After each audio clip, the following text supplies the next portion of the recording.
Hi, I'm Bill Collins with Interstate Truck Driving School. Welcome to today's CDL Safety Tips.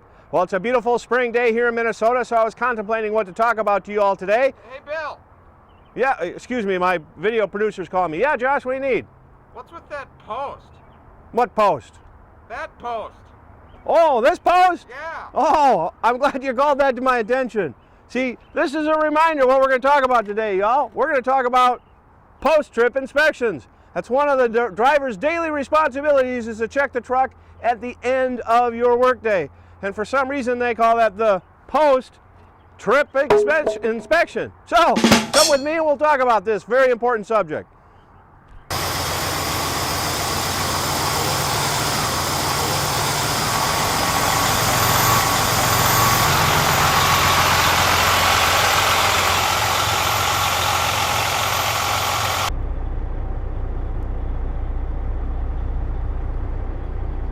Okay, I've got the truck parked for the night. So what I'm going to do now, I'm going to leave my four-way flashers on. I'm going to leave the truck running for just a little bit for cool down effect.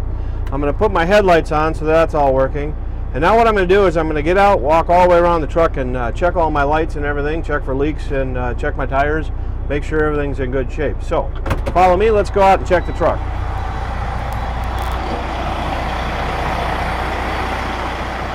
Okay, what I'm going to do now is I'm going to walk all the way around my truck and check all my components. I'm going to stop here, check my electrical connections, check my airlines, make sure everything's good shape, look down at my axles, look for any sort of grease leaks or anything. And I'm going to check the temperature of my tires. Now this is the clean way to check my tires. I have my infrared temperature checker here, and I'm going to use this to check the temperature of my tires and also the temperature of my hubs. Now I do have a temp gauge on the dash of my truck where I can check that, but this allows me to double check that. Take a look in here, looking for anything out of the ordinary, listening for any leaks, looking for any sort of grease leaking, just double checking everything, making sure all my lights work back here, making sure all my side marker lights are working, doors are closed. Keep going back to the rear axle here, and again I'm going to check. Make sure that my tires aren't overheated. Check my hub temperature, make sure that that's okay. Go in here, try to check this inside tire. That's hard to get to. It's easier to get to with this though than it is with a tire thumper. Doors are closed. All the marker lights are still working. Again, check this hub. Check for any wheel seal leaks. Checking the temperature of the tires. That's what's going to tell me if anything's underinflated. Again, marker lights, making sure that's okay. So now I'm going to come around the back here. Of course, check all my lights. Make sure all my tail lights, turn signals are working. All my marker lights are working up there. Everything's secure here. The trailer's secure. Now I'm going to run down this side of the trailer, check all the tires and hubs on this side.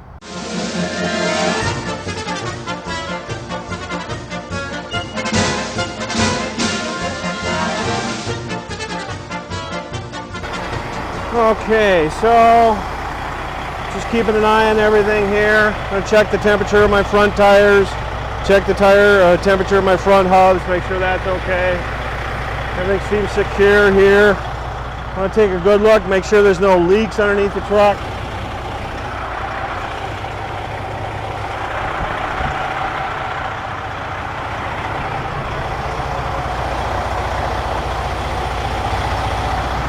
Okay, everything looks pretty good, so I'm going to jump back in, do a couple more things, and fill out my post-trip inspection form.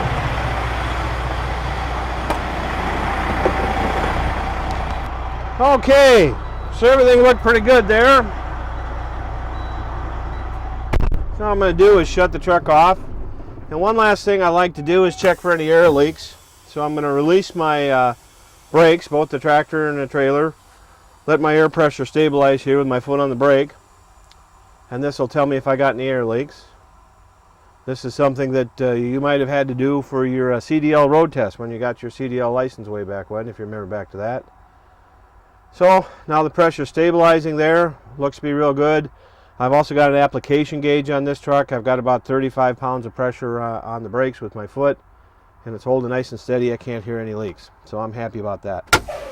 So now what I've got to do is fill out my post-trip inspection form.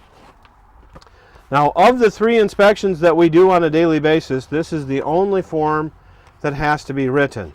We are doing pre-trip inspections, we're doing en-route inspections. And the federal government, the Federal Motor Carrier Safety Administration, does not require that pre-trip and en-route inspections are documented in writing. Now they can be. In fact, they allow us to document that on our hours of service logs. But this is the inspection form that has to be done at the end of the day. So what I've got to do here, now I've got this form filled out already with the carrier name here, Interstate Truck Driving School. So what I've got to do is I've got to date it, put in the truck number that I used, put in my odometer reading. So I remember that from just before I shut the truck off, and then trailer number here. Now everything was fine with my truck, so what I'm going to do is I'm going to check down here in the form that condition of the above vehicle is satisfactory, and then I sign it. Now the original goes into the office, so I'm going to take the original and bring that into the office. That has to be there for audit purposes for the federal government, and then the the copy of the post-trip inspection form has to stay in the truck so that the next driver can get in, and as a part of their pre-trip inspection, they're going to check the post-trip, make sure there was nothing wrong with the truck.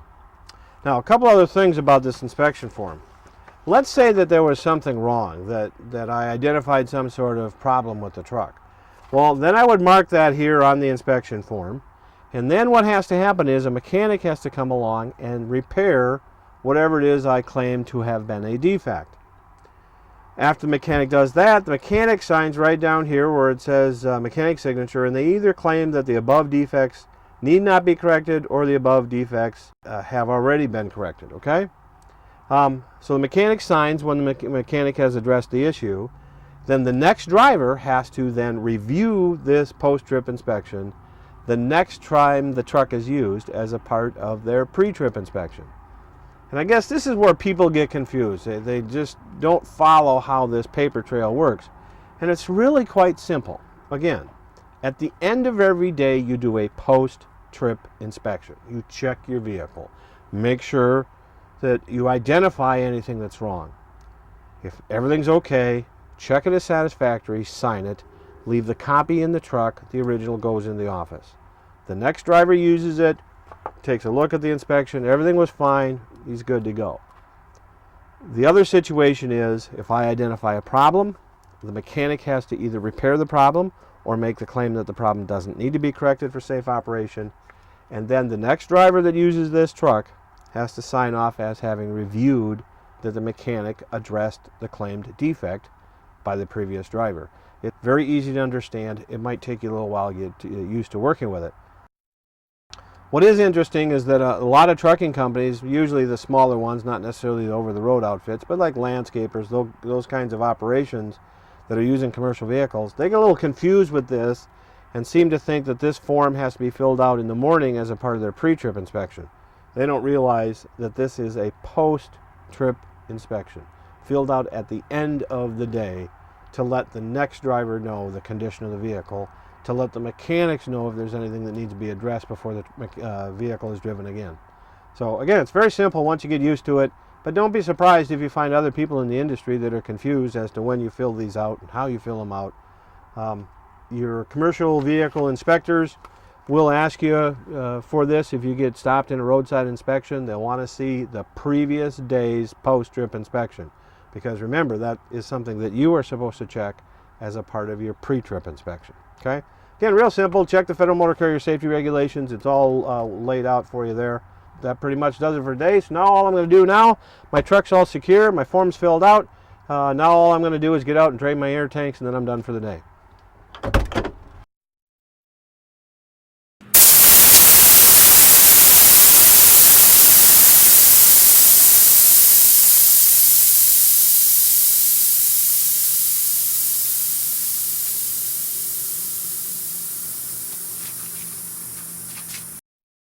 Well, there you have our CDL safety tips for today, talking about post-trip inspections.